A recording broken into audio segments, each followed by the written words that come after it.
Whenever I get ready to travel, especially internationally, I follow the same week of routine. It helps me stay organized, save money, and make sure everything runs smoothly for my entire stay. This doesn't include packing. This is the final trip prep I like to do a few days before we actually depart. Let me walk you through it. The first thing I do is pull out my old-fashioned paper calendar. This is where I write down everything. My hotels, where I'm gonna be when we land, when we depart, trains, tours. It helps me kind of lay everything out, but I don't really want to carry this around with me. I usually book a tour through either Viator, Get Your Guide, or Airbnb Experiences. The choice of tour kind of depends on what I'm looking for, but also has a lot to do with the points that I can earn through Rakuten. Oftentimes, for example, Viator may be offering 10x to 15x on your purchase. That gives you 10 to 15 times what you spend that you'll be earning points on Rakuten that you can turn around and use for travel. Also, huge thing that you must do is use the right card that you can also earn points on when you're booking these trips. It's something called double dipping or triple dipping. And the great thing about using these tour companies is that you can book the tour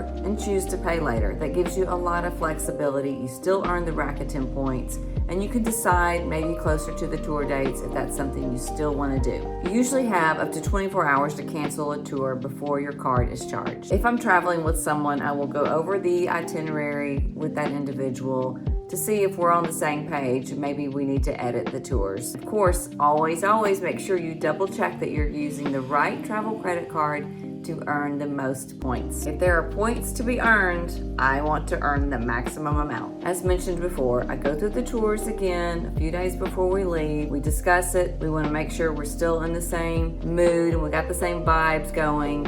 Or if there's something else that needs to be added, I can do that. Flexibility is key. For a trip that I take, I usually book at least like 1 or 2 day tours, depending on how long the trip is, maybe out of the city I'm in, and maybe a morning tour or an evening tour. I do really like evening tours because I like to do things like maybe a little off the beaten path, like ghost tours or paranormal tours, and my kids usually like stuff like that too, so it's kind of fun. I also like to do cocktail tours, and where you're maybe making some cocktails, or a cooking tour where you're learning to make a special local dish. All of these things can be booked through these companies such as Viator and Get Your Guide. And Airbnb Experiences is really stepping it up in this area too. If I'm booking 2 tours in one day, maybe mid-morning, because I don't like to get up too early, or evening, then I want to definitely leave space in the middle of the day for us to have time to wander around, go find something to eat, maybe rest. We both have choices of what we want to do if I'm traveling with one of my kids. Or if it's just me, it's time for me to go shopping, or maybe I want to sit in a local cafe and read a book. Once the itinerary feels right, I'm going to update my iCalendar, which is what I use. I have an iPhone. Or I'm going to send everything to TripIt.com. That is a really useful and helpful tool that you could look into. It might be helpful to you. I want to make sure it's set to the right time zone, so when I get there, the itinerary pulls up the correct times. This will help so much once I'm on the go. I don't have to dig through my emails or look for paper confirmations.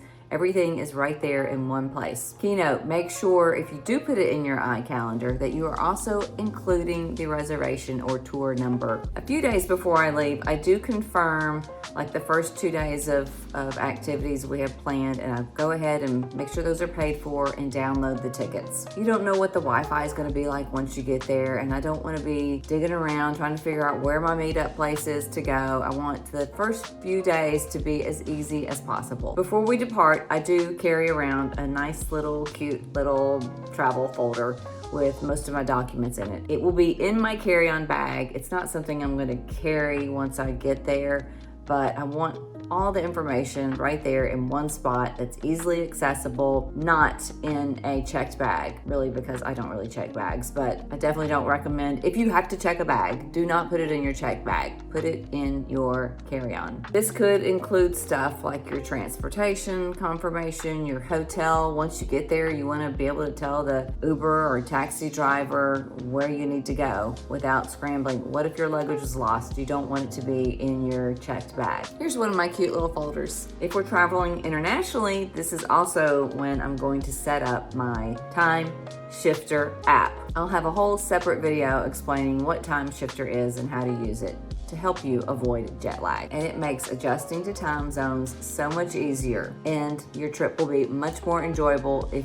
you get to your destination and you are ready to go. I'm actually getting ready to go on a trip to Spain in a few days, so this will be the perfect time for me to show you how Time Shifter works. And that's pretty much my pre-trip planning. Other than packing, these are the things we're going to do right before we start packing. This will ensure a stress-free start to your vacation. If you want this in a checklist form, or you have any questions, or if you have any apps that you really like to use when you travel, please comment below. If you find this content helpful, make sure you subscribe, share it, and give me a thumbs up. Until next time, blue skies.